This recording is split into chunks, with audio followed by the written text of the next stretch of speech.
Hello everyone. Today we are beginning with the chapter 7 Tribes, Nomads and Settled Communities. तो centuries से ऐसा चलता आ रहा था कि पॉलिटिकल, सोशल, इकोनॉमिक डेवलपमेंट्स हो रहे थे, बट हर जगह जो सोशल चेंज हो रहे थे वो सेम नहीं थे, बिकॉज हमारे पास अलग अलग सोसाइटी थी और वो अलग अलग तरीके से चेंज हो रही थी. हमारे सब कॉन्टिनेंट जो है इंडिया, इसमें पहले सोसाइटीज़ में वर्ण सिस्टम एग्जिस्ट करता था और ये वर्ण सिस्टम ब्राह्मण्स के द्वारा बनाए गए रूल्स पर बेस्ड था और इन्हें लार्ज किंगडम मानती थी. पर इस सिस्टम को ज़्यादा बढ़ावा दिल्ली सल्तनत और मुग़ल एम्पायर के टाइम पर मिला. फिर उसके बाद क्या हुआ कि हमारी बिग सिटीज़ आईं और ट्राइबल सोसाइटीज़ आईं. अब बात आती है कि बिग सिटीज़ के साथ साथ ट्राइबल सोसाइटीज़, ये दोनों चीज़ें क्या थी. तो बिग सिटीज़ तो थी ही, पर ट्राइबल सोसाइटीज़ भी थी. तो सबसे पहले हम ये समझते हैं कि ट्राइब्स क्या होती हैं. हमारे इंडिया में ऐसी भी कुछ सोसाइटी थी जो कि ब्राह्मण्स के द्वारा क्लासीफाई किए हुए वर्ण सिस्टम को नहीं मानती थी. उनका खुद का एक कल्चर था, खुद का एक ट्रेडिशन था, and they believe in that their tradition. अब वो ट्राइब्स रहते कैसे थे?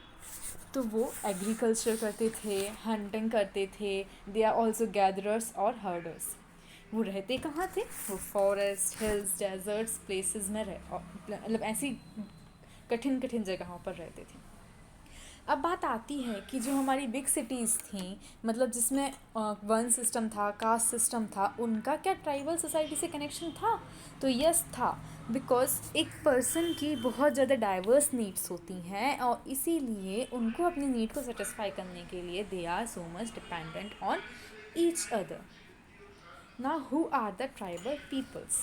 ट्राइबल पीपल्स वो पीपल होते थे जो कि ट्राइब्स में रहते थे. ट्राइबल पीपल्स का अपना खुद का एक रिटर्न रिकॉर्ड नहीं होता था. वो उस किंगडम को, लेकिन वो अपने कस्टम्स को, ट्रेडिशंस को बहुत अच्छे से प्रिजर्व करते थे और जनरेशन टू जनरेशन उनको ट्रांसफ़र करते जाते थे. हमारे पास कुछ एग्जांपल्स हैं ट्राइबल सोसाइटीज़ के, जैसे कि पंजाब का खोखर ट्राइब, और कुछ समय बाद घाघरा ट्राइब्स आ गया. फिर मुल्तान और सिंध का लंघस और आर्गम्स ट्राइब आ गया. ऐसे करते करते हमारे पास मतलब हमारे इंडिया में बहुत सारे ट्राइब्स एग्जिस्ट करते थे. Now talking about the tribes of Madhya Pradesh. In Madhya Pradesh Gond tribe used to live, and in the later part of this chapter we will learn about the Gonds. Now what are the nomadic pastoralists? Nomadic pastoralist वो कहलाते थे जो कि अपने जानवरों के साथ एक जगह से दूसरी जगह in search of food, in search of livelihood वो यहाँ से वहाँ जाते थे और उनका खाना पीना सब उनके जानवरों से उनको मिलता था. वो अपना सामान उन जानवरों के ऊपर रखते थे और उनको दूध, घी, बूल सब अपने जानवरों से ही मिलता था. एक पैस्टोरलिस्ट का जिक्र है इस चैप्टर में, जो कि है बंजारास. इन बंजारा का जो है हमको उल्लेख मिलता है अलाउद्दीन खिलजी के द्वारा. तो अलाउद्दीन खिलजी के समय ये बंजारास जो थे वो ग्रेन, अनाज को ट्रांसफ़र करते थे एक जगह से दूसरी जगह. अब हम ये देख सकते हैं इस पिक्चर में कि ये एक ब्रॉन्ज का क्रोकोडाइल है जो कि कुटिया कौंड ट्राइब ने बनाया है, जो कि उड़ीसा में फेमस है. अब हम बात करते हैं कि ये जो कास्ट सिस्टम था इसका क्या इफ़ेक्ट पड़ा.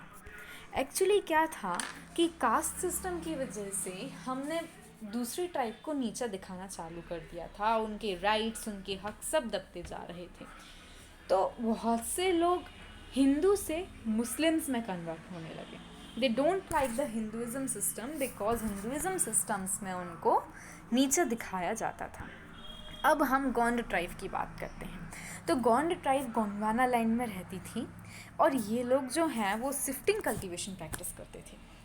अकबरनामा, जो कि हिस्ट्री में हम जिसका नाम सुनते हैं, ये कि अकबर के समय में अकबर के बारे में ये किताब लिखी गई है, इसमें भी गोंड किंगडम का मेंशन है। गोंड किंगडम एक्चुअली गढ़ा कटंगा में फेमस है, वहाँ पे यहाँ के रूलर्स रहते थे। Now coming to the next point, that basically equal society gradually got divided into the unequal social classes.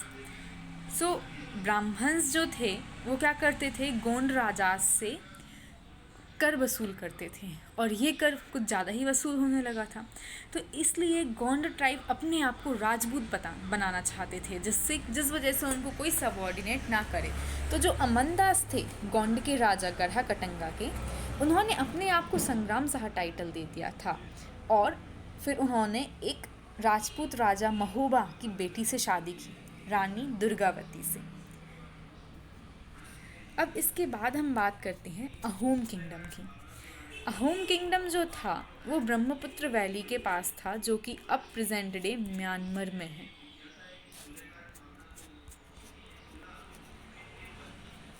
Okay, so what happened in 1662, Mughals जो थे मीर जुमला के अंडर में, उन्होंने अहोम किंगडम पर अटैक किया